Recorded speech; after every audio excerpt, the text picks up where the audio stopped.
Assalamualaikum warahmatullahi wabarakatuh.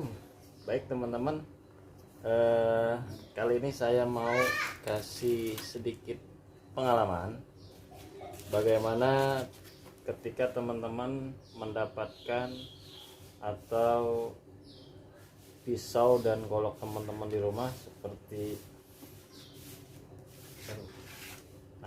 ini kondisinya. Apa sih yang harus dilakukan pertama kali ya? Waktu saya belajar, sebelum memulai mengasah, diusahakan bersihkan badan bilah ya, kemudian spine atau punggung bilah. Kalau memang goloknya di sini ada dural ya, duralium ya, aluminium atau kuningan, itu juga termasuk dibersihkan terlebih dahulu. Caranya, kalau saya yang sudah saya pakai amplas. Jadi pakai amplas, dibersihkan dulu. Ini saya, ya seperti itu, pakai air ya. Dan amplas itu dikasih tatakan ya, kayak kayu atau apa jenis lain juga boleh, yang penting permukaannya rata dan keras. Saya coba mulai di grade 150 amplas niken. Jangan terlalu kasar amplasnya, jangan juga terlalu halus. Kalau saya biasanya menghilangkan permukaan karat yang di permukaan. Ketika karatnya sudah rontok, sudah mulai hilang, badan bilah nanti akan ketahuan sisa-sisa kikir dari pandai itu nanti akan kelihatan setelah kita bersihin karatnya.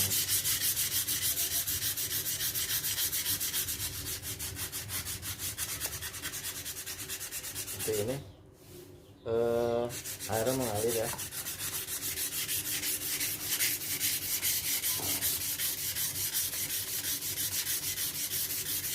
Hati-hati dengan tangan ya, megangnya jangan sampai bawah. Ini fungsinya kita pakai kayu ya, menghindari resiko tangan terkena bilah. Ini juga termasuk gerakan manual dalam proses polis bilah ya. Ini gerakannya seperti ini.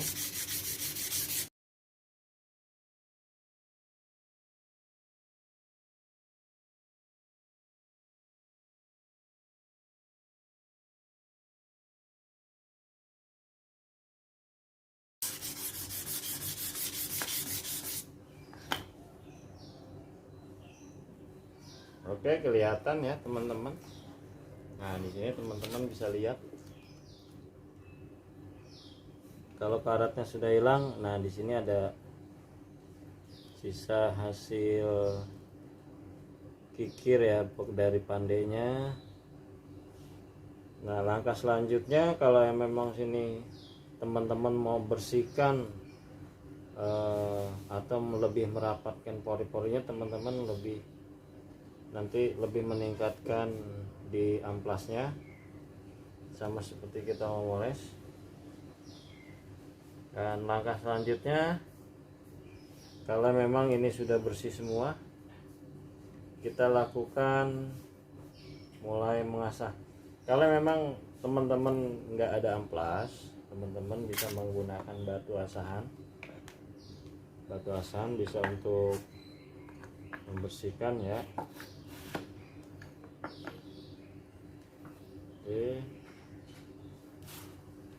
ini batu asahannya halus ini, kita lebih dikit lagi. Nah,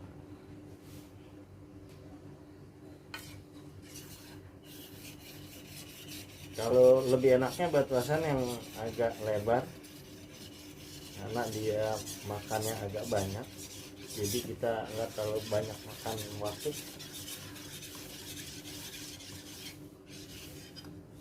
kita kasih perbandingan dulu dengan batu asahan, karena batu asahannya lebih halus ketimbang amplas tadi ya.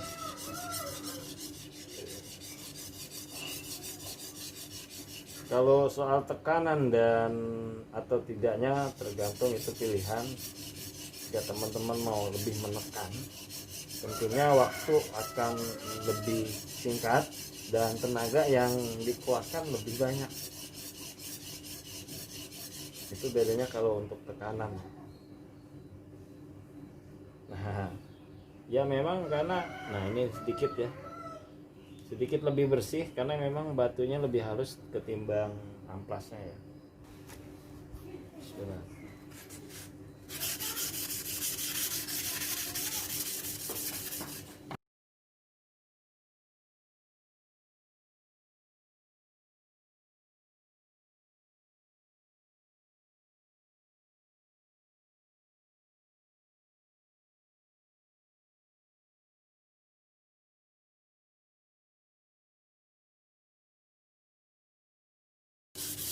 Nah, kalau cara seperti ini salah satu untuk mengurangi resiko dari overheat ya. Dengan penggunaan amplas manual, sanding manual, kita bisa terbebas dari overheat dan bisa menjaga kualitas sepuhan di bilah. Cuma memang prosesnya agak lama dibandingin dengan kita memakai mesin gerinda.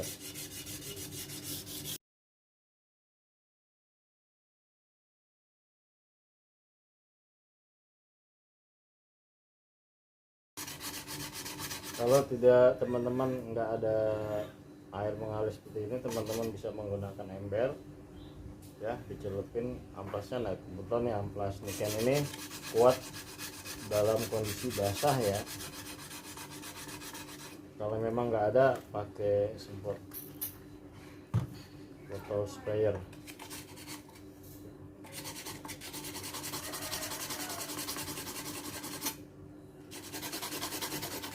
Dan jangan lupa, biasanya di sini di bagian sisi punggung agak tajam, teman-teman bisa tumbulkan, karena khawatir ketika pemilik golok menyembelih dengan cara dorong seperti ini,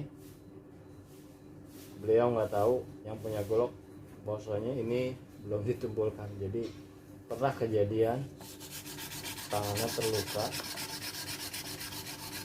Itu tugasnya pengasah ya, jangan lupa bagian sisi di punggung bilah.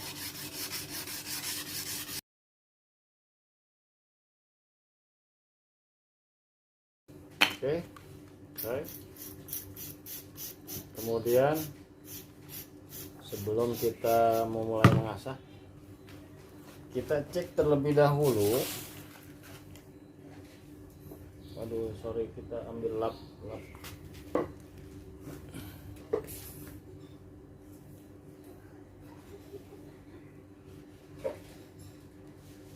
Ini belum biasa ya.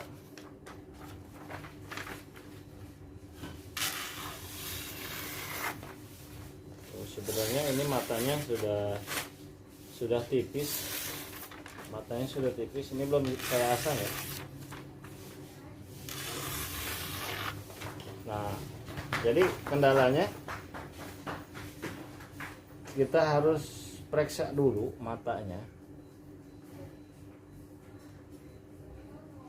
Kita kesampingkan untuk mengenal karakter bilah ya. Ini bilahnya dari bahan apa. Kita lebih ke periksa dulu bagian matanya untuk menentukan batu mana, yang batu grade berapa yang harus kita mulai, yang kita pakai di awal. Ternyata ini banyak chipping ya, banyak gompal-gompal halus.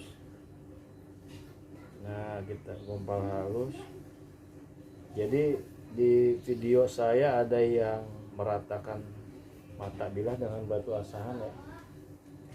Jadi kita coba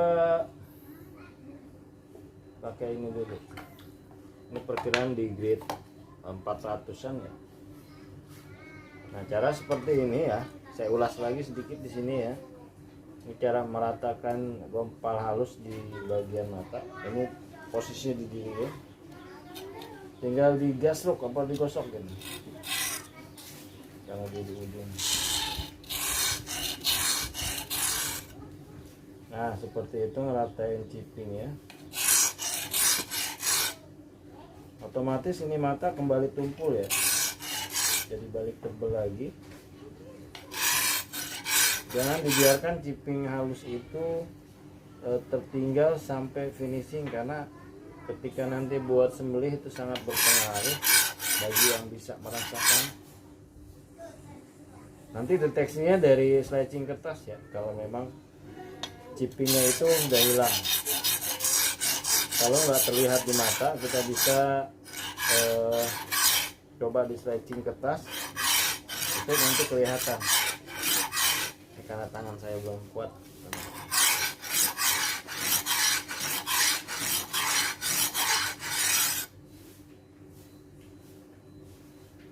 Oke, saya rasa sudah kena. Oke, ini balik tebal ya. Oh, di sini dalam ternyata. Matanya juga bergelombang, rolling.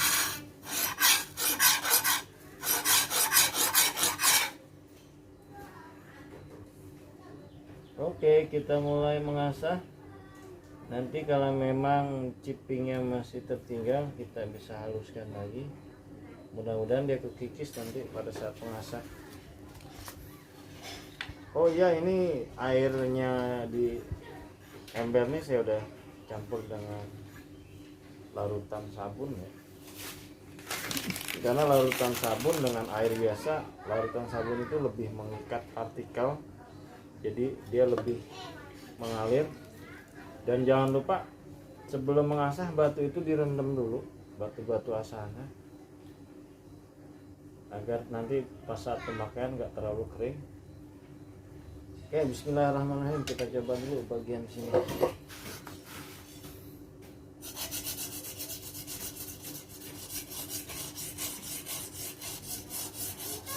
Nah ini bisa kerasa posisi kasarnya.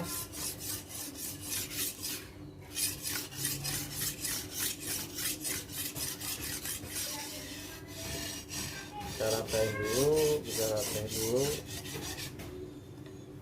ini karena ini tangan saya belum terlalu kuat untuk menekan, masih ngilu habis jatuh waktu itu.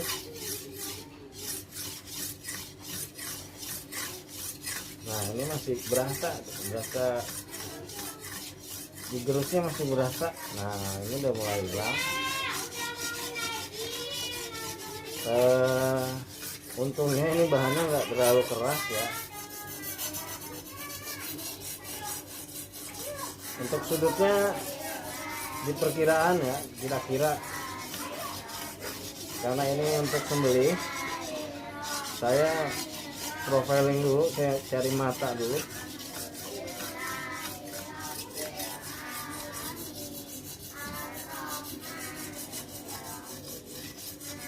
Nah ini yang kalau golok yang bagian depannya melengkung, teman-teman bisa terus bagian depan dulu, kemudian dibilas. Nah ini masih nyatu.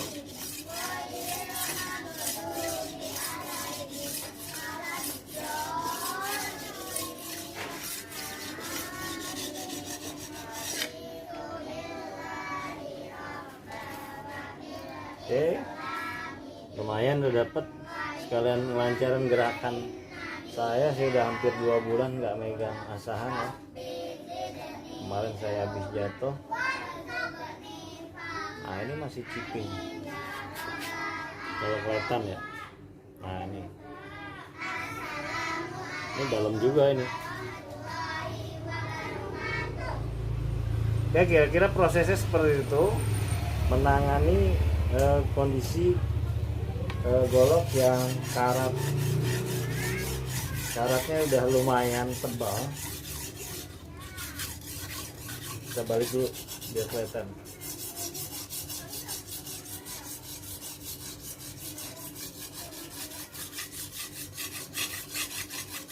suaranya masih kedengeran ya. Kalau bisa deteksi dengan suara itu juga, nah itu ketahuan. Biasa kalau kasar udah hilang, suaranya makin halus.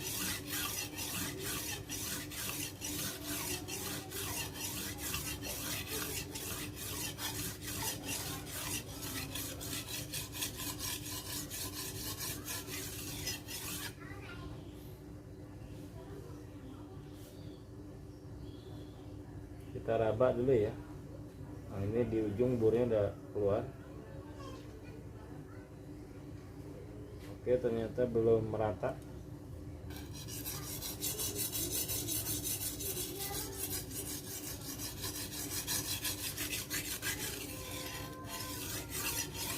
Nah, untuk menentukan batu asahan yang mana yang mau dipakai lebih awal ya, karena tadi matanya udah tipis, tinggal teman-teman menyesuaikan. Nggak ada salah teman-teman mencoba dulu grade-grade di bawah 1000 ya. Batu asahannya yang grade di bawah 1000, kalau memang sekiranya contohnya teman-teman pakai yang di grade 500 atau grade 300, kalau memang nggak kena atau masih jauh, teman-teman bisa turunin lagi grade-nya yang lebih kasar. Jadi gitu aja, nggak ada salahnya dicoba dulu. Sama saya juga seperti itu, pada dasarnya mau cari patokan dulu. Oh ternyata batu yang saya pakai kehalusan nih, makan gerus bilahnya nggak terlalu banyak, jadi turunin lagi batunya yang lebih kasar. Ya kira-kira itu penanganannya menurut pengalaman saya ya. Semoga bermanfaat. Kurang lebihnya mohon maaf karena tangan saya belum siap, ini belum punya kekuatan full, belum ada tenaga untuk menekan bilah. Jadi mohon maaf, ini masih rada ngilu sedikit. Oke, terima kasih. Saya Suwadi Black, mohon maaf. Wassalamualaikum warahmatullahi wabarakatuh. Ngos-ngosan juga kan, karena nahan tangan saya nih ngasih ngebet.